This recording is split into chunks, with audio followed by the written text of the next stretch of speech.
and welcome to another episode of Speculative Speculations. I'm Basha. I'm Chris. I'm Dan. Danny and Jared. And this is a series where we talk about speculative stories in all their forms. Today we are picking up the Southern Reach series again with Absolution. We're going back to that world. This is the fourth book in the series by Jeff Vandermeer, and it's sort of a prequel / sequel. It's sort of a mixed bag, I think, of stories from various times to do with the Southern Reach, from what I understand. We are, as usual, working our way through 100 pages of this at a time. And today we read all the way to the end of the first part of the book, which was entitled what? I don't remember. The second part is called The False Daughter, and it has the same section breakdown as Annihilation did, I think. Oh. Starting with Immolation. And so we read the Immolation part of it. And then we're reading the rest of the section for next week, I think. But yeah, if you're on the Patreon forum and would like to, one second. If you're on the Patreon forum with us and you'd like to check this out,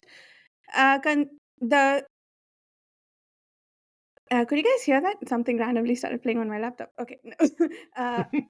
Hopefully you didn't. Good. It only bothered me. So yeah, if you're reading along with us, consider checking out the Patreon forum where Chris keeps up a reading schedule that we all follow along with, and you know what we're reading each week as we record these. With all that said, let's talk about Absolution. Alligators abound. High-level thoughts. Yes. Short stories? Oh, short story. Thank you, Jared. What did we read for this week? I read my story. A Modest Genius by Vadim Shefner. Oh, that's right. A Modest Genius. And for next week, we have... Is The Day of Wrath by Sever Gansovsky. Thank you, Chris. Yes, that's what Chris said for the short stories. It's actually all on the lovely post that I have made for you, you know. Oh, just that's in case right. you've forgotten, you know. I always forget to pull it up just before. See, it's not you, it's me. I have it all disorganized. So I forget to pull it up. I will do so next time. Maybe. No promises. But alligators. Yes, 4 alligators became 1. Ooh, interesting. I did not read it like that at all. Explain. Well, there's only one really prevalent. It's the Tyrant. There's only one left, isn't that right? Or did I misread that? Yeah. Oh, yeah. Okay, you mean in terms of like what's left? I thought they sort of converged and became the same alligator. I mean, okay. Anything's possible in Area X, as we know, but I think it's fair to say that the Tyrant is the only one that's existing in an alligator form. I think it's quite possible the other 3 turned into, you know, lighthouses or similar. Yeah. Man, the rabbits again. What does Vandermeer have against rabbits? I have to ask, why are they so terrifying every time? So, I don't know if anybody else found this, but I kind of felt myself wanting to reread the other 3 books to kind of realize what the proper links were, because I had a vague idea and had a vague timeline in my head, but actually I didn't know for certain.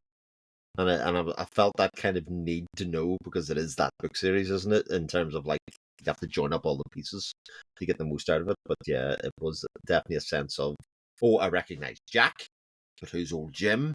I recognize the SSCC or whatever they're called, the society. You know, there was lots of like little nods to things without ever actually tying anything together. But I think I'm past this book series ever going to tie anything together anyway. It's just sort of all like nod, wink, wink, you know? Yeah, I'm with you there. There were several things that just felt on the edge of being familiar. But I think there were some open questions in what was the last book? Acceptance. When we learned about the lighthouse keeper and his entire story there. The SNS brigade, whatever that was called, it had some mysterious people who just stayed mysterious. And I'm wondering if right now we will then like find out who they were and where they came from, Yeah. because they're being sort of seeded into the SNS brigade. Jackie Severance and the other guy, Old Jim. Is Old Jim going to be the one who broke open that lighthouse glass? Is Jackie Severance the mysterious other woman in the SNS brigade that he was dealing with? Yeah, I think I was happy to see her back because there was a lot of open questions about. I keep wanting to call him authority. His name is Control, right? Control's mother and grandfather, who we met now. I think we met them in, I forget which book, but we met them during the first trilogy. Not the grandfather though. So we saw a bunch of people, but yes, I did feel like I'd get so much more if I read this in quick succession after the trilogy. Yeah, maybe. The Seance and Science Brigade. And Right. just nothing but a bunch of Ouija board crackpots, Yeah, I like that according to these description. guys. So, I got that made me chuckle. Yeah. yeah. So, and that viewpoint towards them is quite different than what we got in the Authority book. But they seem to be a bit more of a serious thing to think about, even though they had. I mean, Control was wary of them as far as their you know, scientific acumen and what have you. But now this guy, Old Jim, is like just calling them crackpots, and that's funny. It's hilarious. Do you think they became interesting because of that group being seeded with the Central folks, though, or do you think that they're just misreading their purpose right now? Good question. I don't know yet. We'll see. I have I have no idea where this is going at all. Which is typical for these books so far. So that doesn't surprise me that I have no idea where it's going. But yeah, I don't know. I don't know. I don't know because the first section which is called Dead Town. Dead Town, yeah. Takes place 20 years before Area X. And wait, it says that 20 years before. Yeah. That's like right in the big title. I forget. And okay. And then we go through that first section, and it starts off right away with stuff about. That's where we find out that there was a large number of biologists, plural, there, and I found it amusing that through that whole section, biologists, plural, was a character. Basically, whereas, of course, in Annihilation, the biologist is the main character, and that was a clever, use of, clever play right there that he was doing. And the biologist, he even calls them a horde or something like that, a horde of conspiracy theorists or something like that. Anyways, it was just like a grouping, and it almost reminds you of the grouping of rabbits. We have a horde of rabbits later on, and then later on, of course, there's this big war between the rabbits and the biologists. But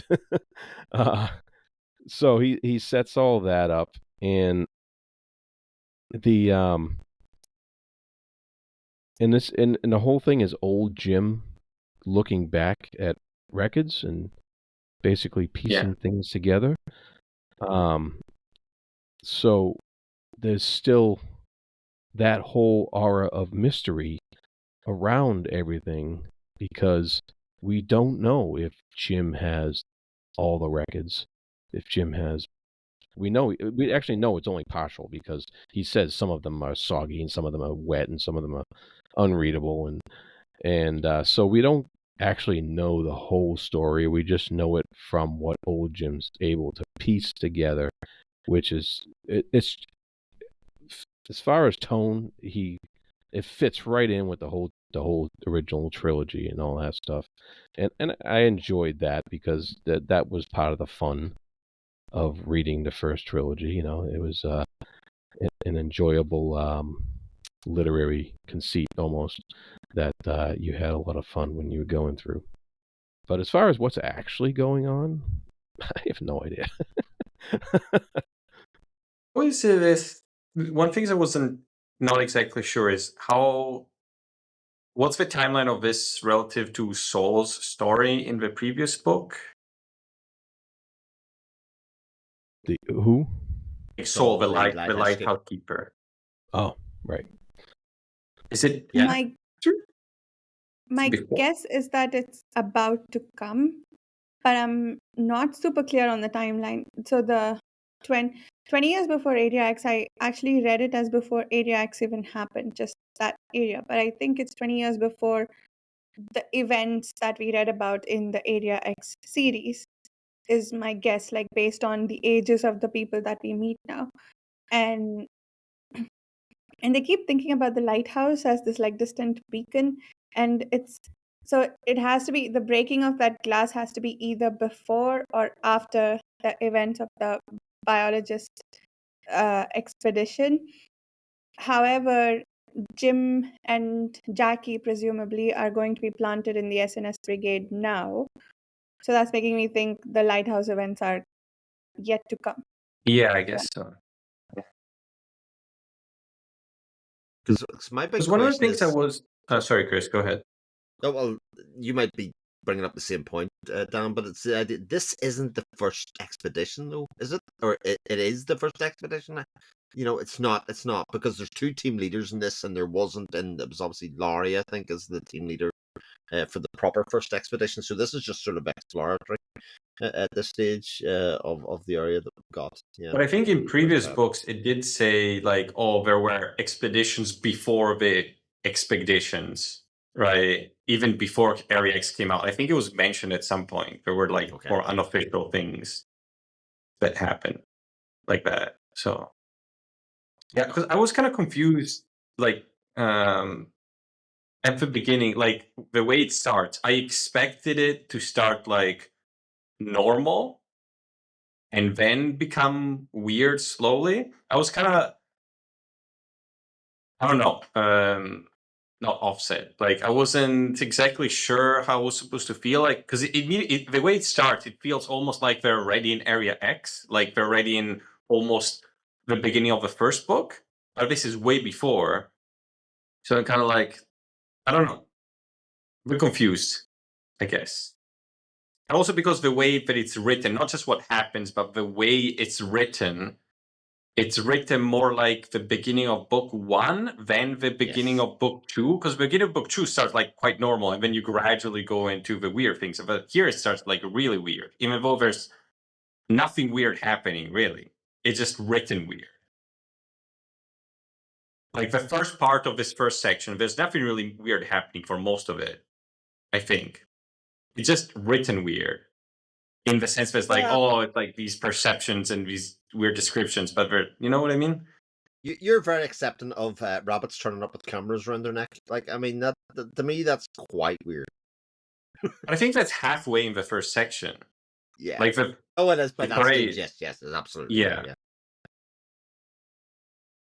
So I think a large part of this we could potentially attribute to the fact that this is a haphazard assemblage of old Jim's thoughts as he's making his way through the journals, and he's sort of grabbing at whatever seems weird. Like he knows something is off, and he's been playing with these ideas for a while, so he's just sort of like picking and choosing it, what to like think about, I guess.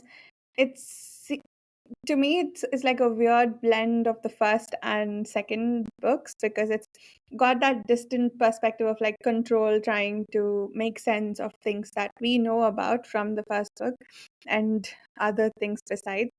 But we're also sort of in the field with the biologists. So it's like we're getting a mix of both situations. And you're right. I think it does immediately dial up the weirdness. Like 2 seconds about the alligators feels like a normal biological expedition, and then the rabbits start to show up, and the mother, whatever, the rogue shows up. I'm curious about who that is. Yeah. But it's yeah, it feels almost like the author is only expecting us to pick this book up after being already aware of just how weird Area X is. Like, this can't be the first entry into the Yeah. series. This has to be, you have to have at least read the first book to appreciate or understand this, I think. Which is slightly strange to me, because I feel like there's some lost opportunity there for bringing more readers in, but I guess it's already famous enough without needing that.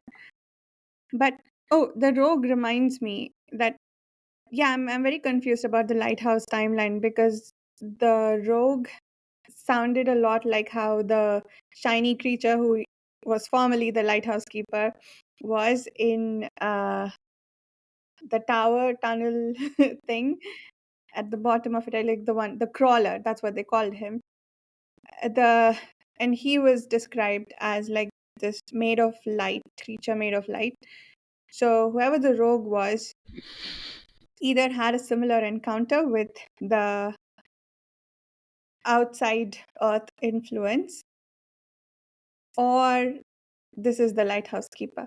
Which again, like, if so the other confusing thing about all of this is, I thought, if this, what we just read, the section that we've read, if that is preceding the breaking of the light, it is, I thought that's what triggered Area X, but it seems that there was already plenty of strangeness preceding that. Right. Yeah. Yeah.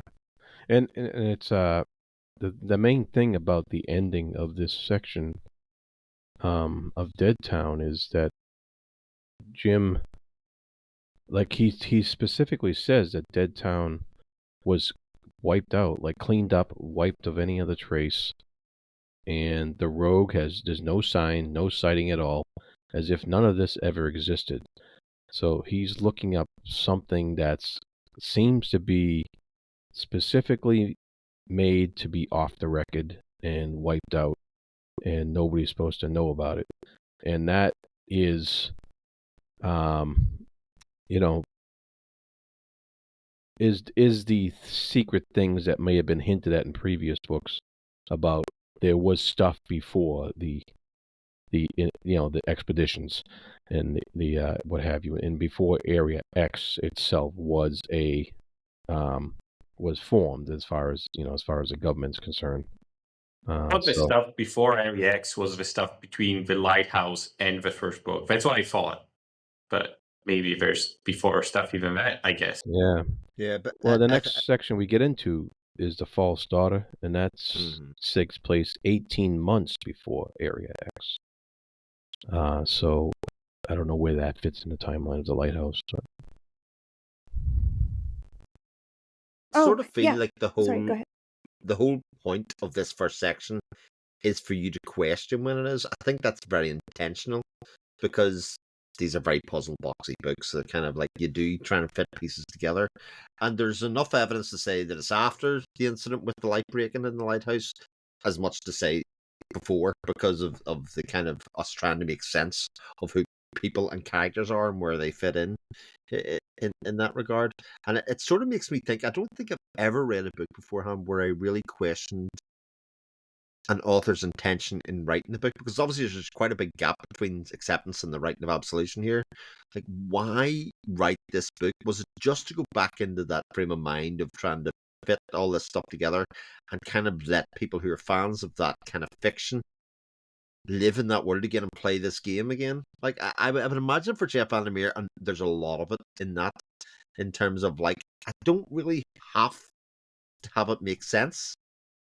And I think if anybody's reading the fourth book, they're kind of like, sort of accepting of the point. I'm not going to get any really hard answers here. It's unlikely we'll get really hard answers, but we'll get enough of a hint that it'll make enough sense that people can fit it in together.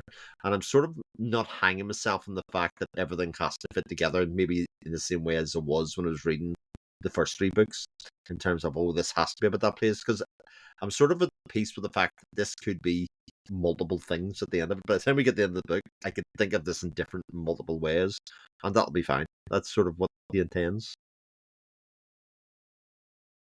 Yeah, I guess so. I agree with that assessment because, I mean, one of the big things that I don't remember if we really talked about it in any detail, but one of the conclusions in acceptance was we can't even understand anything. Like, it's basically this sort of, I guess, the characters, and I think they represent the author's view on this subject too, is that the universe is fundamentally sort of ununderstandable. Like this, the dissonance that we have with quantum mechanics and relativity, for instance, that like physicists have been trying to solve. Like, so it's practically like, why bother? And there were some discussions to that effect in acceptance. So I would be very, very, very surprised indeed, and probably see it as going against the message of the original trilogy if he's like going to try and give us any answers. It's probably going to be just more information to baffle us. So that's probably what we have to be prepared for. But more Yeah, fair. timeline. Sorry, go ahead. No, I was going to say my explanation, because you said we shouldn't try to explain it. So I'm going to try to explain it. Go ahead. Well, because the rabbits are coming from the future, right? I get. Well, that's my interpretation. The rabbits they got released in the Yeah. second book. They went Yeah. into the wall and actually didn't disappear, but they actually went into the future. So maybe Area X is expanding geographically, but it might also be expanding temporally in both the past and the future. So maybe that's like this part used to be normal and biological expedition, but now it became weird because it's expanding the future because things got sent into the past. That's how I'm brilliant. explaining it to myself. I like love that that. a lot. Yeah. I hope we don't get an explanation for this because I like that explanation. Yeah. Because that makes perfect sense. The rabbits, they have to be the ones, because they have cameras. They have to be the ones released from like the Southern Reach things, right? Like when they were trying to figure out what the heck is going on behind that wall. But it's too soon. But also, yeah, I think I'm rethinking before Area X. The meaning of that, I think, is before Area X happened, because Jackie Severance is young in the 18 months before Area X. So it's not before the events of the book. I love you, Varsha. You just, after that really magnificent theory of Dan's, you went, that makes perfect sense. I mean, it absolutely does not, but also within the logic of this world, it could be true, definitely, for sure. But perfect sense, I'm not sure if that was the exact phrase you should use.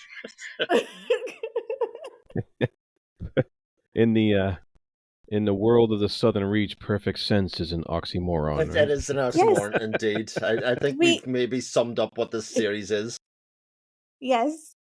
So what do we know about this, right? We know that it's probably a different place. Like they see different stars, time changes differently in the area sometimes. It makes rabbits eat crabs. And when you kill them all and burn them all, they'll eat themselves. I mean, that was a bit disturbing as well. Yeah, that was weird. But at least they're getting a cooked meal out of it. Jeez. That is true. Like barbecue. Rabbits like barbecue. There you go. Animals prefer cooked meat than raw meat. Actually, I've never thought about it. Tamarai prefers cooked meat to raw meat. To the uninitiated, that's a dragon written by Naomi Novik. He likes cooked food. The rabbits could have been Instagrammers as well. They could have been influencers. Uh, yeah, there's anything's I guess, possible in this world. yeah. The other thing I wanted to ask you guys is like, what do you think about like central? Because the biologist mentioned central, and I'm like, I thought central came later. So what is central? That's something that we also don't know from the previous books, because it's almost as mysterious as everything else. Like, what is central? It's not like FBI or CIA or whatever. We don't know what it is. I'm starting to think that it's abbreviation for CIA, Central Intelligence Agency, right? So I'm thinking they're just saying the central part of it because they're spies and they have access to state secrets and they went on missions. So I'm thinking it's just Yeah, CIA. that's kind Why of wouldn't where. they say CIA Yeah. though? Well, it's one extra syllable. Come on. Spies Would are the easy. CIA send biologists out here to do something? Okay. Did Just they? employing them. Yeah, I think. I thought it was Central that sent the biologists out. They sent the expedition out, but they don't necessarily have to be CIA members. They could just be recruited. Yeah, but why would they do like it the though? A-team. Hmm. What, the initial group of biologists? Yeah. That's a good question, actually. Did they tell us that?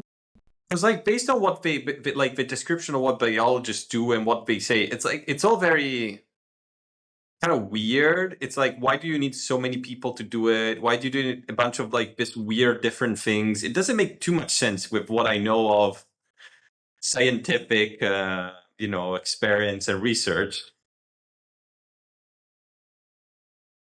I don't know. Yeah, Like it seems it's kind of like a cover up or something. Like the Central wanted to send them there to see what happens because they already know something weird is going on there. Like that's what I read it as. I agree with you, Dan. The mention of Central placed this in a slightly different time period than I thought it initially was at the start, which sort of plays into my kind of thing of I think that a lot of that done intentionally in order for us to kind of think, God, where is this happening? Because there were very important events that happened at the end of Acceptance with the society, with the lighthouse shattering, with Saul, all of that kind of stuff, and actually where this happens and where it's placed is quite important for our chronological understanding of the world. It feels like it's before, but also the mention of Central makes it believe that there was some organization and system set up beforehand, which didn't seem to be apparent at the beginning of Area X. So I think you guys might be thinking of Southern Reach. That was the organization that was set up to investigate Area X, and they were reported to Central, and it was unclear how long Central had been around. So, are you thinking of Southern Reach? Maybe that was new. I think in this beginning part, it is Central is mentioned many times, right? Right. I guess I don't know. I don't remember exactly if it's old Jim that mentioned Central or if it's the biologist that. I thought it was the biologist that referred to Central. They're mentioned. It is mentioned a lot, but I think it was a pre-existing organization that I don't remember if you actually read this, but that set up Southern Reach to investigate. Yeah. Yes.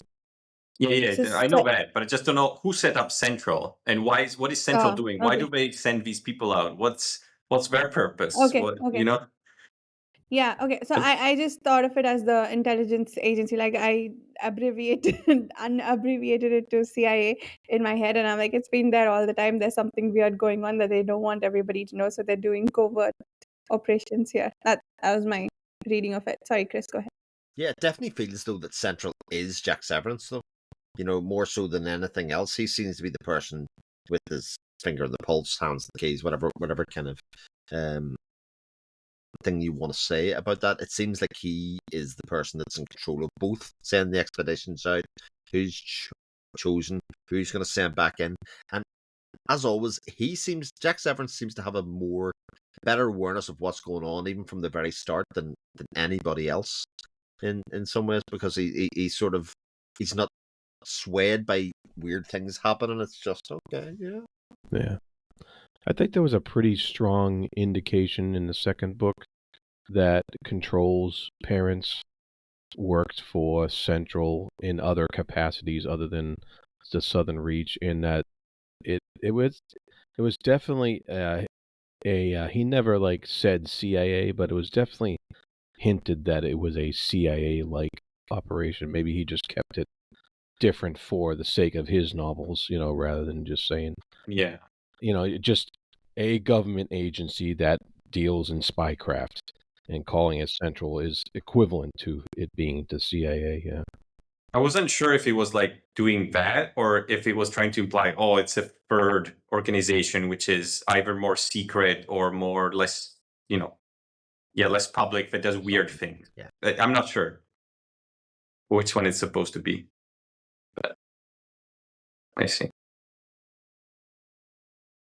But yeah, but I guess we still don't know what the origin of all of this is still, because we thought from the third book, it's like, well, we know what the origin is now, I guess. But we still had the questions: how did this Seance and whatever brigade, and how did Central and Jack Severance initially catch wind of this and think there was something wrong? All the stuff we still didn't know, I guess. So that makes sense, I get. But yeah, because even at the beginning of this book, he says in the second paragraph, the force or forces that sent the biologists to the Forgotten Coast wanted them to be ungoverned by barter and isolated, and and stuff like that. So he doesn't specifically mention the organization in his own notes, and because the organization didn't want the locals to know who the organization was that sent the biologists to this Forgotten Coast. And so it's all very super secret stuff, Yeah, which makes it very confusing. Intentionally. Potentially. Yeah. What do you guys think of the section name sort of following the same format as the first book? And I just checked, they're not in the same order as in the first book. The first book has initiation, integration, immolation, immersion, and disillusion. And this one is immolation, initiation, integration, disillusion, and immersion. I don't think I fully understood what they were referencing even in the first book, but I'm curious if any of you have like more insights into what Not the opposite, no. they mean. Yeah, it's not the opposite. I It's wonder just out of order. because the sections might jump around temporally. So I wonder if you order them temporally, maybe it's the opposite or it's the same order or something. I don't know. We can see after. Interesting.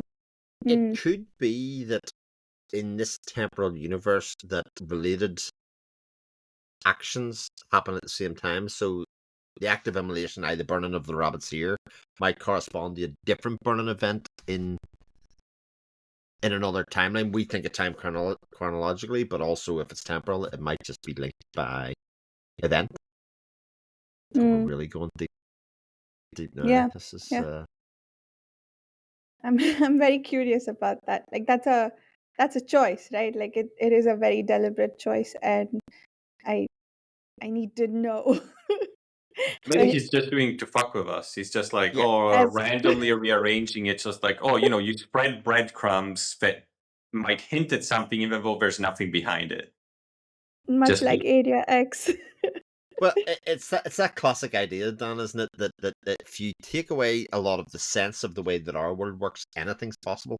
So you can make any kind of extrapolation or any kind of link between events that he doesn't necessarily have to explain. He just kind of has to hint at it with chapter titles or section titles or anything like that to just kind of say, oh, I mean, I can see why you would think that. Yeah. That's interesting. Well, and some of the sections have like these super long numerals and numbers and letters, and it's like, are we supposed to make something out of all that gobbledygook that's in the title there? Well, again, I think. Go ahead. I was going to say, like, the false daughter things start with the ghosting and the haunting, but backwards, right? And it's like, again, there's that idea that time moves forward in one way and back in another way. It's almost like it's unraveling, put together. There's loads of possibilities with that kind of stuff, and it's the ultimate puzzle box. These books, in terms of what could be happening, no one find rightly. I've just got to make peace with the fact I'm never going to actually know, because that would take all of the fun out of the books. In a lot of ways, it would just be what it is.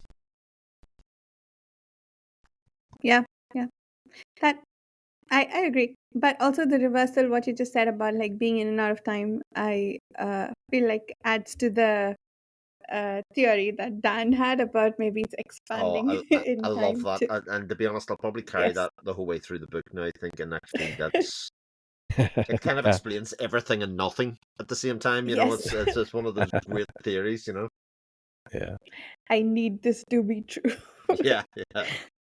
Do you, and I mean the last chapter looks like coordinates, but again, I don't know.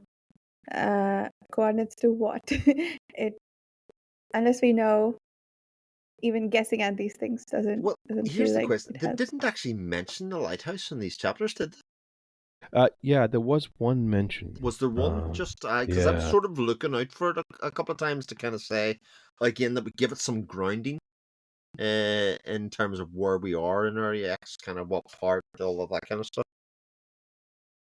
So they mentioned it, I think, once, maybe even a couple of times. The biologist, I think it might have been the mother, the one that old Jim called Oh mother, yes, mother. kept Yeah, yeah. noticing it out in the distance as sort of like a beacon or sort of um, a safe place to look at. And there were also some islands that team leader 1 and 2 were eventually divvied up into. That reminded me of the place that was her name Grace, and the other one ended up in. There were 2 women at the end of all of that. The second one was the biologist, right? The returned Yeah, well, there was biologist. Grace, but there's also the original member or person that lived in Area X that grew up Okay. there. But there was one section with the lighthouse where somebody mentioned that the light was shining out and it seemed to like be getting further away or something like that. And I'm trying to Ooh. find it now, but I can't find it because there was something about it because somebody was noticing something about it. And I don't remember what it was. But it was, and they had a bunch of poetry in there too that had to deal with lights as well. But it's weird because there's like a lot of wordplay going on without without us really understanding what's going on. If you know what I mean.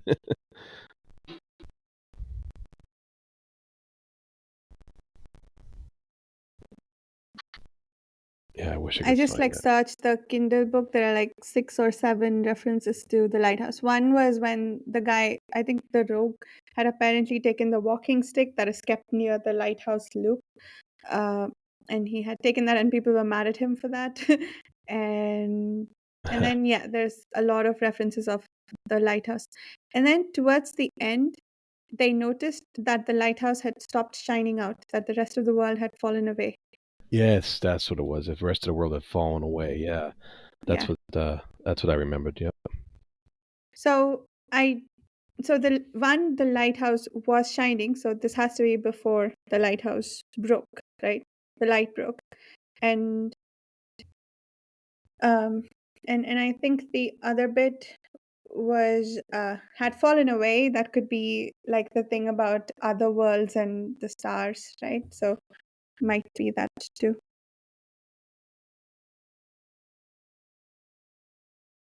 Yeah. So there was one other thing. Yeah, what do you guys make of the people at the village with the bar? And also, how did they get so much Or surveillance footage?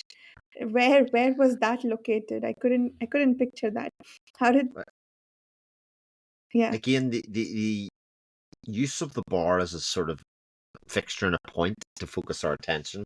Again, given what we know happened at the end of Acceptance, has been this kind of core meeting place where kind of people can be the true selves or the real identity be revealed, or people sitting in the back of the bar. That whole idea that they were also able to get surveillance footage at that time, but it seems to me that Area X would have expanded to include it at some stage, a bit like it was doing. All of these things are very possible, but again, things seem to be happening at the bar.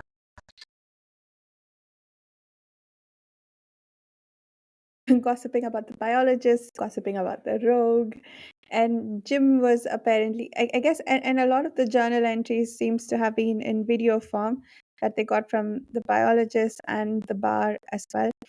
So they got indoor footage. How did they also have outdoor footage of what happened? So I'm super unclear on like where I'm just like sort of taking it at face value. They got it somehow, but it seems like Yeah, I didn't question it too deeply either. I was yeah, just like, okay, he got it. And yeah, because he got it, but he also seems to have so little overall. So you're not questioning what he has because he doesn't have much. So, yeah. Even it's though, Very like true. yeah. I give him I'll just let him have what he has without question. the the that's funny. Poor guy. Um, the rabbits were so damn creepy, Oh yeah, and that was oh some good man, writing there. That really creeped you out. Like, damn, the crunch of the crabs being yes, eaten by rabbits. It's like, what? and the crabs not knowing that they are being eaten, they don't struggle at all. I know. They stay alive throughout. Oh my god, that's some creepy ass shit. I think my husband called out to me at the time or something, and I like basically jumped out of my skin because Ah, it was creeping me out. So It yeah, does, but good. I think it's worth talking about that because I don't know about you, but I found it strange to get adapted to the kind of language that Vandermeer uses when he's writing about Area X, and this kind of it's almost describing something that's sort of slightly out of phase all the time. You don't really have a sense of exactly what's happening in front of you. He describes it, but when it translates to your brain and you're reading it, you're kind of like, what is that really what's happening there in a literal sense, or is this kind of more a representation of something else that's happening? And Yeah, it always makes yeah. it very interesting to read. It's like the I'm gonna make a weird comparison, but it's like the background music of Severance, the TV show. Right.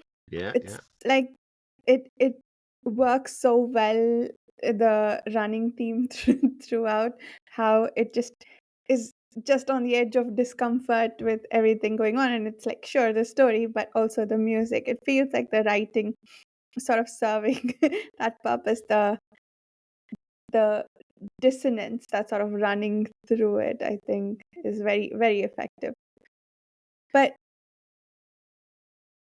yeah, it's interesting. I do wonder how this would read to someone who hasn't read the original series oh, don't do it. because Just don't do it. yeah. Yeah, Uh, because of that, I'm trying to figure out like what you said, Chris, whether it's the expectation of the dissonance that makes us like really get into it right away, or if it's just like if anyone picked this up, this would read as strangely to them and not make them throw the book across the wall. as yeah. they- I mean, I think he has a very fun prose style to read. I think it's like I'm having fun reading it. Um, but Steve brought up a comment on the forums about he's just wondering why is this book written? It hasn't really sunk in like what was needed yet, as far as this book goes. And I think it's too early to tell myself. It's way too early to tell. But reading it though, but I have no problem at all reading it. I like his prose style. I like the descriptions It's of the always crabs. interesting. It's And sometimes hard to follow a little bit, but can it's be, yep. entertaining all the time. Yeah. but it's always entertaining, and so it's not like difficult to read at all. And it's just, I think I'm as much as I'm lost, I'm still having a blast. Yeah, there's and I mean, I think the worst case scenario for this book is just a bunch of disconnected stories set in the same world, and I'm okay with that. Like for me, I think he had some interviews about why he wrote the book, but I forget what he said. If I remember correctly, it was that he felt like some things were unresolved and he needed to go back and tell those stories. And I feel like I won't be the conclusion of this will be that we won't fully understand what the unresolved stories were that he's trying to resolve. It might be more in his own like sort of plan.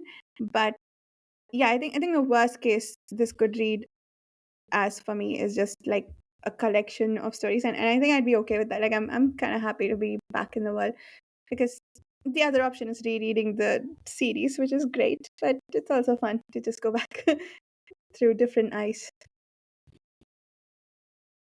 And if we get proper answers, it wouldn't be fitting with the other three books. Like it would, that is not what those books were about. It wasn't.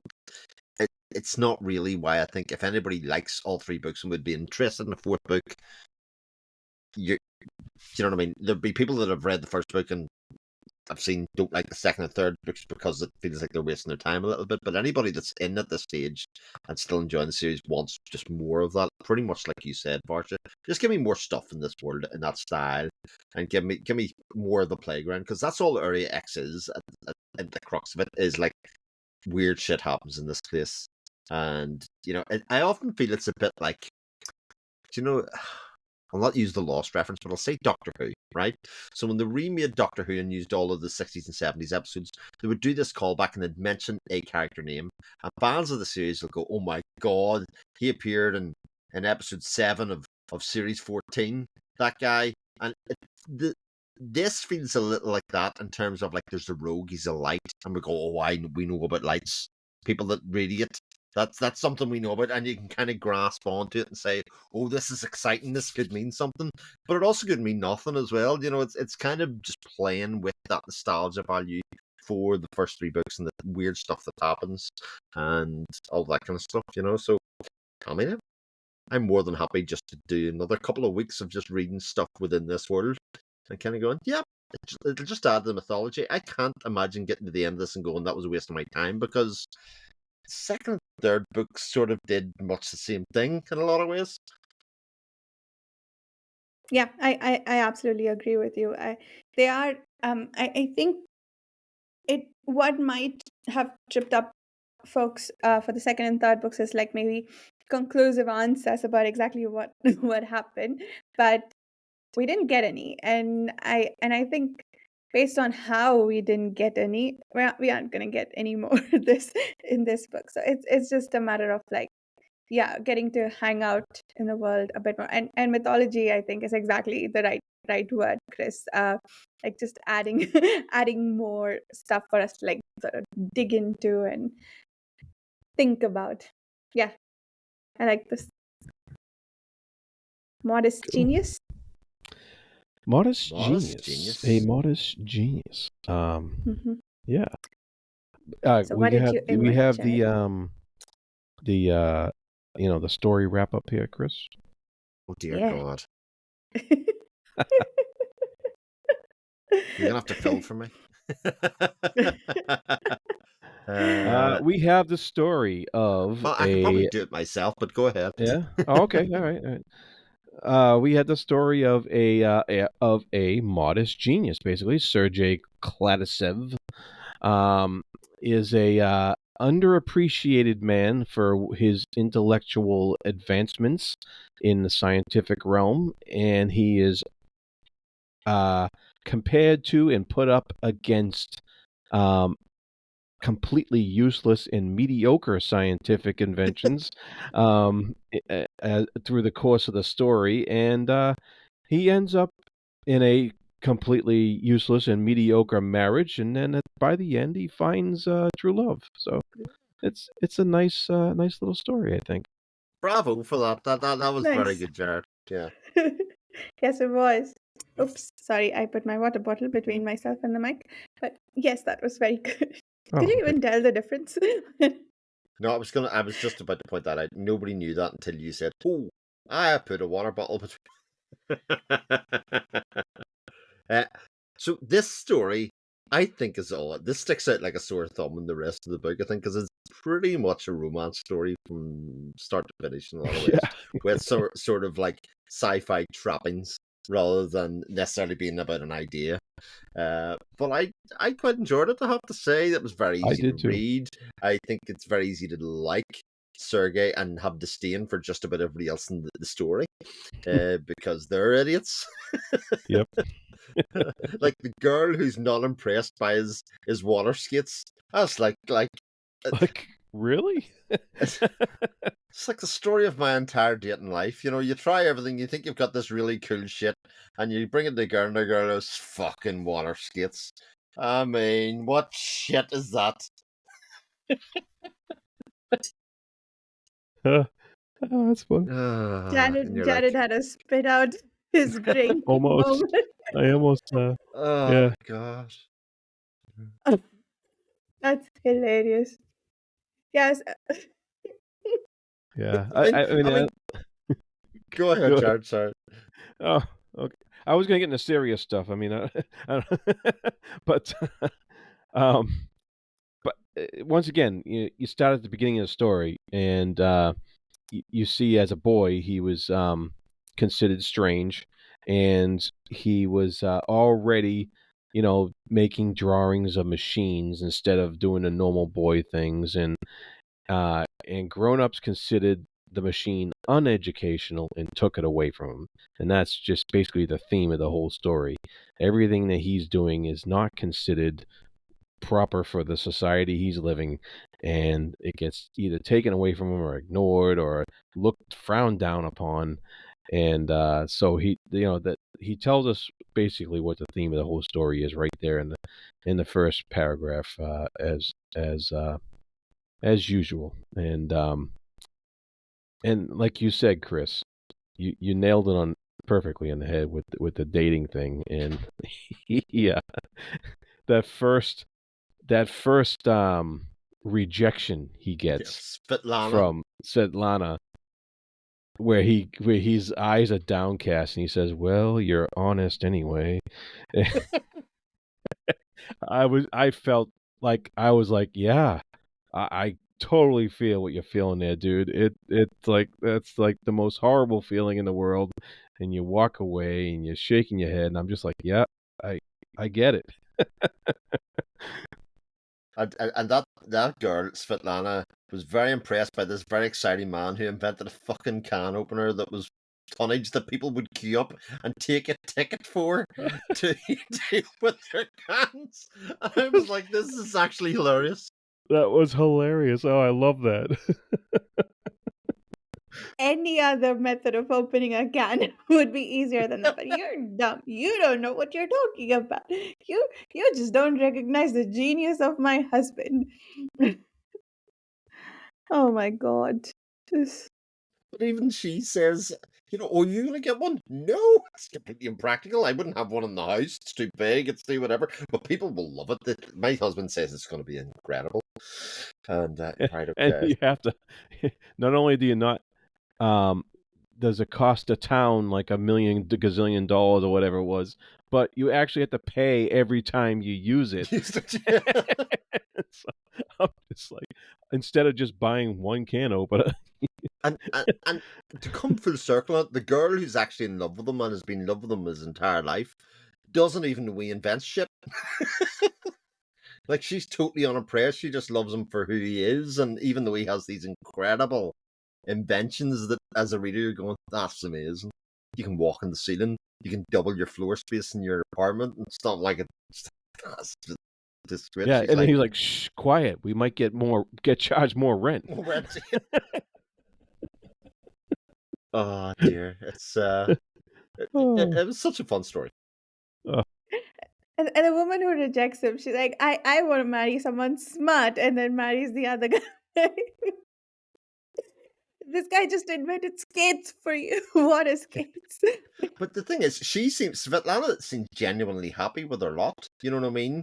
She seems to be thing. And again, the woman he does marry, he's miserable. She's miserable. Their kid's miserable. She just thinks he's boring, thinks she's boring. There's nobody happy there in that relationship. But for all the technology and everything else, we like people for who they are, rather than what they can do and what they can bring to them. And that's and like he invents a means of looking into the future, right? And the only thing they can think of is that they better burn the photo so that a spy doesn't get a hold of it. And I'm just like, wow. I mean, a lot of this speaks of because I think the author's Russian, if I'm not mistaken. Vadim Shefner. And yeah, Soviet era and Russian writer. I thought so, because it really does speak to this the state controlling things, and a little commentary on capitalism, with the whole can opener thing and charging every time you got to use it and stuff like that. So he's really pointing out some of the things about capitalism and about like free expression and stuff like that being trampled upon, and just the regular worker not being appreciated for what he can do and just supposed to be doing what the state tells him to do, basically. And so it was very clever in that way as well, because all the humor aside, he was really saying something pretty deep here about society that he was in Russia, and I really enjoyed it. This story was a lot of fun to read. Yeah. And I love the sort of perfect ending they got. It's not even, they got together and, they've lived quite a bit of their lives. Now they're meeting as old souls who will maybe grow older together. We're going to rewind time and make ourselves younger so we haven't lost any time at all. That's wonderful. Where can I buy one of those?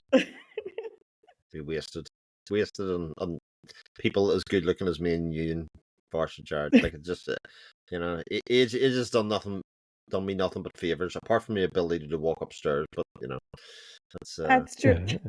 Well, that's what we need the skates for, or whatever. That's true. Yeah, we need stair skates. Come on, Sergey, get a move on there. Yeah, love that. Yeah, great stuff. Great stuff. Good story. Good opening to Absolution. Anything else before we wrap up the episode? No, looking forward to Initiation and Integration coming next in Absolution. Yep. Oh, okay. Not reading all the way to the end like I thought then. I should have checked first. But, I forget. Initiation and Integration? Yeah. Okay. Also, cool. chapter titles from before, I'm pretty sure. Yes. All right, then we will see everybody next week with those chapters. Thank you so much for listening. We will see you soon. Bye.